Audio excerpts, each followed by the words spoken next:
Hello everyone, welcome to my YouTube channel Ishrat blog. তো বন্ধুরা, আজকে আপনাদের সাথে আমি শেয়ার করব নারকেলের পিঠে।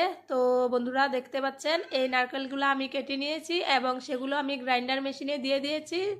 তো আমাদের সহজ হয়েছে, হাত দিয়ে ওগুলো কুড়োতে গেলে অনেক সময় লাগে, তো তার জন্য আমি গ্রাইন্ডার মেশিনে দিয়েছি। তারপর চুলায় বসিয়ে দিলাম কড়াই।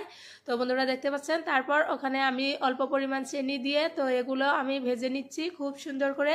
তো বন্ধুরা দেখতে পাচ্ছেন কীরকম দেখা যাচ্ছে। তো দেখেন, এখানে আমি আটাগুলো গুলে নিয়েছি।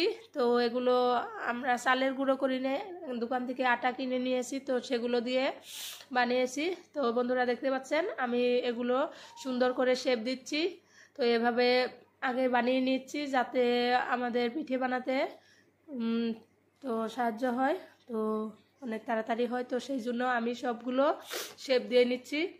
তো তারপর বন্ধুরা আমি রুটি বানিয়ে নিয়েছি এবং রুটির মাঝে আমি গ্লাস দিয়ে শেপ দিচ্ছি। তো বন্ধুরা দেখতে পাচ্ছেন কত সুন্দর দেখা যাচ্ছে, ছোট ছোট গোল গোল। তো বন্ধুরা আপনারা চাইলে অন্য কিছু দিয়েও বানাতে পারবেন।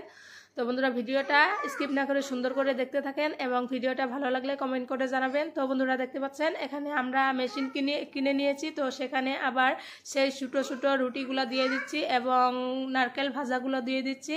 তারপর আমাদের মেশিন দিয়ে এরকম করে আমরা শেপ দিয়ে নিচ্ছি। এই তো বন্ধুরা, গেট রেডি পিঠে। তো বন্ধুরা দেখতে পাচ্ছেন কি সুন্দর হয়েছে পিঠে।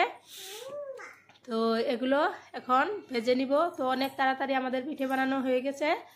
তো বন্ধুরা দেখতে পাচ্ছেন একটা একটা করে রেখে দিলাম। তো পিঠে তাড়াতাড়ি হয়ে গেছে, দেখেন কতগুলা পিঠে বানিয়ে নিয়েছি একদম কম সময়ের ভিতরে। তো বন্ধুরা আপনারা চাইলেও এরকম করে বানাতে পারবেন। তো বন্ধুরা ভিডিওটা ভালো লাগলে কমেন্ট করে জানাবেন। তো তারপর আবার কড়াইতে তেল বসিয়ে দিলাম এবং সেই তেলের মাঝে পিঠেগুলো ছেড়ে দিলাম। তো দেখতে পাচ্ছেন কি সুন্দর করে এগুলো ভাজা হচ্ছে। তো বন্ধুরা আমাদের পিঠে রেডি। তো অনেকগুলো পিঠে খেয়েছি, অনেকদিন পরে বানানো হয়েছে, তো সেই জন্য সবাই তৃপ্তি দিয়ে খেলাম। তো বন্ধুরা ভালো থাকেন, সুস্থ থাকেন, বাই বাই।